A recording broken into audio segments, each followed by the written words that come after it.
네 번째 샬롯의 편지입니다. 오늘은 아이들의 약점이라는 주제로 편지 내용을 살펴보겠습니다. 샬롯 메슨이 말한 것을 천천히 음미하면서 같이 읽어보겠습니다. 아이들의 약점은 사상적인 공격에 약하다는 것이다. 사상적인 공격을 받으면 그들은 불리한 입장에 처하게 된다. 이건 아닌 것 같은데 하면서도 확실한 근거를 대지 못하므로 대답은 하지 못하고 자존심을 상하게 된다. 그리하여 그 시대의 가장 공격적인 인본주의 사상가의 편의로 넘어갑니다. Parents and Children, 부모와 자녀라는 그 저서에서 말한 것입니다. 어린 아이의 마음은 넓은 들판, 좋은 땅이지만 잘 가꾸어 주어야 한다. 아이들이 일정한 사고 습관을 갖게 되는 최초의 동력이 부모에게서 나오기 때문이다. 오늘은 이 편지에서 우리가 먼저 생각할 것은 교육은 생각을 먹고 자란다. 또 교육을 생명으로 비유한다면 이 생각이 영양분에 해당됩니다. 그러니까 아이들은 생각을 먹고 자라는 존재입니다. 근데 이 생각이 영을 통해서 들어옵니다. 그러므로 반드시 점검과 여과가 필요합니다. 이 생각은 혼의 영역입니다. 그래서 이 혼에 영이 출입하면서 성령님이 주신 생각이 있고 또 악한 영이 주는 생각이 있고 이렇게 영들이 주는 생각이 많습니다. 특히 우리들 생각에 갑자기 파고 들어오는 그 엽기적인 생각, 추한 생각, 또 불건전한 생각 이런 것들은 대부분 외부에서 들어온 것이 많습니다. 이 마귀의 세력이 기습적으로 집어넣고 가는 경우가 많습니다. 그래서 어느 날 나에게 기발한 생각이 떠올랐다. 그것을 그냥 적용하는 것이 아니고 한 번쯤은 다시 말씀과 기도 앞에서 점검하고 또 여과를 해야 됩니다. 불순물이 있으면 걸러내고 또 좋은 생각이면 다시 쓰고 이런 식으로 해야 됩니다. 지금 보통 우리 현대 미디어의 문제는 영화나 드라마나 소설 같은 그런 이 형식의 문제는 어느 날 시나리오를 쓰는 사람 생각 속에 갑자기 아주 기발한 생각이 들어올 수가 있어요. 그렇지만 그 생각이 굉장히 추하고 엽기적이고 또 상당히 불건전한 내용이라면 이거는 걸러야 됩니다. 근데 보통 그것을 걸르지 않고 오히려 그걸 키워서 그것으로 영화를 만들고 드라마를 만들고 소설을 쓰고 이런 경우가 많습니다. 그러면서 다른 세대에게, 특히 우리 자라나는 세대에게 독보서처럼 그렇게 작용하는 경우가 많습니다.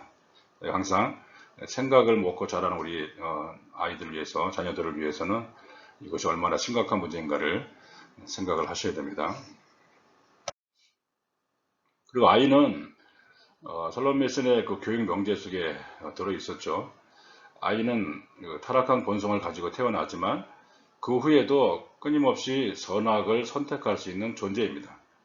어린아이가 뭘 알겠어? 그렇지 않습니다. 어린아이도 선과 악에 대해서 감각이 있습니다. 비록 많은 말을 하지 못하지만 선악을 선택할 수 있는 존재이기 때문에 어린아이가 악에게도 친할 수 있는 존재다. 그거를 인식하고 있어야 됩니다. 특히 또 자라다 보면은 어린아이가 악과 친해지는 경향이 있습니다. 악은 빨리 배우고 선은 늦게 배우는 그런 경향이 있습니다. 그러므로 어떤 경우에도 악한 개념들이 아이에게 오래 머물지 못하도록 보호해 주어야 됩니다. 일단 악한 개념이 들어왔다 하더라도 그것이 머물지 못하도록 그렇게 보호를 해줘야 됩니다. 생각은 일정한 길을 따라서 흘러가므로 부모는 그 길을 잘 선택해 주어야 합니다. 아이들이 하는 얘기는 어디선가 듣고 영향을 받은 것입니다. 이것이 만약에 악한 생각, 악한 사상이라면 그러한 사상에는 반드시 뿌리가 있습니다. 원조가 있습니다. 어디에서부터 시작되었는지를 잘 파악해서 그것을 친절하게 설명해 주면서 왜 그런 생각을 하지 말아야 되는지를 알려줘야 됩니다. 우리가 끝까지 이 사상을 추적하다 보면은 마지막에 만나는 그 사상범이라고 그러죠. 사상범 같은 그런 존재가 있습니다. 일종의 요즘 또 하나씩 해 나가는 일 중에 하나가 이 악한 생각을 집어넣은 그 사상범들의 일종의 파일 같은 걸 만들어서 이 사람이 어떻게 언제부터 이런 생각을 했는지 또 어떻게 영향을 미치는지 이런 거를 하나씩 지금 만들어 가고 있습니다. 그것도 아이들을 보호하기 위해서 필요한 작업입니다. 부모는 또 이 스승군을 눈여겨보아야 합니다.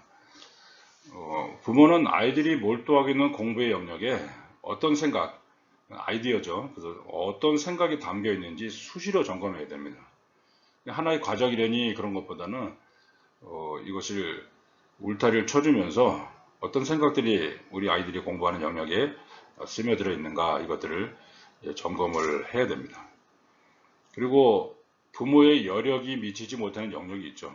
이건 부모가 하고 싶어도 이 분야는 내가 도저히 감당할 수가 없네, 나도 판단할 수가 없네, 그런 영역에서는 교육의 일부분을 위임할 만한 스승급 교사들이 어디에 있는지 평소에 관심을 가져야 됩니다. 그래서 자기 나름대로 어떤 그 리스트라고 할까요? 이런 정말 스승급 교사들의 그 정보를 가지고 있다가 또 연관이 되면은 같이 또 연관을 할 수가 있습니다.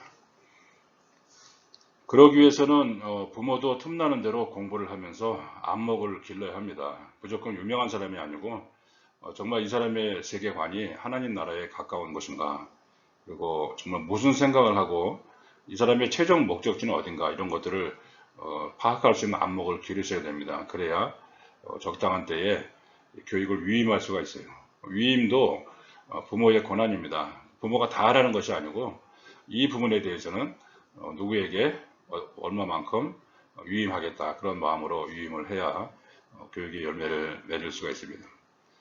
우리가 조선시대에서 몇 가지 건질 것이 있다면 조선시대에는 이 스승들을 찾아다녔습니다. 그래서 정말 그 학식과 인격과 배울 만한 것이 있다고 판단되면은 정말 천리길을 찾아서 스승 찾아 산만이라고 그러잖아요. 그렇게 스승을 찾아가는 장면들이 우리가 뭐 영화나 드라마 통해서 볼 수가 있는데 이 스승과 제자는 상호 선택 관계입니다. 그래서 그렇게 만약에 천리길을 걸어와서 이 제자가 저를 제자 삼아 주십시오 그렇게 부탁을 해도 스승이 될 만한 사람 입장에서는 곧바로 받아들이지 않습니다. 사람됨을 보고 충분히 검증된 뒤에 받게 되어 있습니다. 보통 영화나 드라마에서는 이 제자가 천리길을 걸어서 이 스승을 찾아가는 그날은 대부분 눈이 와요. 그래서 이 어깨에 눈이 쫙 머리와 어깨에 눈이 쌓이고 밤새도록 있다가 이제 새벽녘에 문이 조금 열리면서 아직도 거기 있느냐 이런 식으로 해서 제자들을 받아들이는 그런 것을 볼 수가 있죠. 마찬가지로 제자가 스승을 맞았다 해도 이것이 영원한 관계는 아닙니다. 자신이 잘 배우다가 이제는 이 스승이 더 이상은 이제 여기서 배울 것이 없다 생각되면 적당한 예의를 갖추고 그렇게 떠나면 됩니다. 우리가 자주 하는 말로 이제 그만 하산하거라 하든지 혹은 스승님 제가 어느 곳으로 갑니다. 그렇게 얘기하면 서로 알아듣는 거죠. 이렇게 스승과 제자가 서로 찾는 그런 관계가 있는데 요거는 현대에 좀 응용할 만한 일인 것 같아요. 너무 그냥 유명하거나 혹은 뭐 소문나거나 검증이 안 된 사람들에게 맡기는 그런 것은 우리가 지양을 해야 될 것이고요. 정말 안목을 잘 길러서 우리 아이들에게 스승이 될 만한 사람들이 어떤 사람들이 있는가, 또 언제 어느 때 얼마큼 유임해야 되나 이거를 결정을 하셔야 되겠습니다. 그 다음에는 조금 이제 어느 정도 성장한 자녀들을 위해서 입학 전에 사상적 예방 주사가 필요합니다. 특히 대학 입학을 앞둔 자녀에게는 입학 전 기간이 중요한 기간이죠. 그 사상의 예방 주사를 맞는 것이 중요합니다. 특정한 사상에 대해서 들어본 것과 들어보지 못한 것은 큰 차이가 있습니다. 일단 들어보고 무엇을 말하는지 알고 있는 상태에서는 그걸 말하는 거구나 이렇게 해서 경계를 하면서 듣게 되는데, 전혀 들어보지 못한 것에 대해서 어떤 선배나 교수가 강력하게 설파를 하면 또 그냥 무방비로 당할 수가 있습니다. 그래서 항상 그 기간에 잘 활용할 필요가 있고요. 또 대학 입학 후에는 예방주사가 아니라 시대의 흐름을 앞서서 파악하며 선도해 나가는 모임이 필요합니다. 예를 들어 구약성경 그 다니엘 시대에 이 다니엘과 세 친구가 이제 그런 모임이었을 거예요. 정말 그 바벨론 같은 그런 정말 인본주의 사회, 세속적인 그런 사회에서 자신의 신앙을 지키고 또 다른 사람에게 영향력을 끼치는 사람들이 되었는데, 아마 그것이 4명의 모임이지만 또 서로 기도하는 모임, 서로 격려하는 모임, 서로 이렇게 같이 모여서 토의하는 모임, 아마 그런 모임을 그들이 했었을 겁니다. 그것을 보면서 대학 입학 후에도 크리스찬들이 정말 신앙의 동지 같은 좋은 친구들을 만나게 해달라고 미리 간구하고, 또 그들과 좋은 그런 기도 모임, 또 스터디 모임 이런 것들을 가지면서 능동적으로 대처해 나가는 거죠. 거기서 그렇게 나가면 훨씬 더 예방주사뿐만 아니라 앞장서서 나갈 수 있는 그런 사람들이 될 것입니다. 또 이제 한국교회가 사람을 키우는 일에 매진할 필요가 있습니다. 한국교회는 무엇보다 다음 세대를 양육하는 일에 매진해야 됩니다. 사실 우리가 그 7, 80년대에 다시 돌이켜 보면 그 시대에 물론 그 상당히 여러 가지 문제가 있었지만 이 교회가 전반적으로 양적인 성장을 추구하고 또 교회 건축에 많은 노력을 기울였던 그런 시대였기 때문에 대형 집회는 많았고 또 대형 교회는 많았지만 정말 진리를 사모하고 시대를 고민하는 그런 청년들에게 교회가 많은 해답을 주지 못했습니다.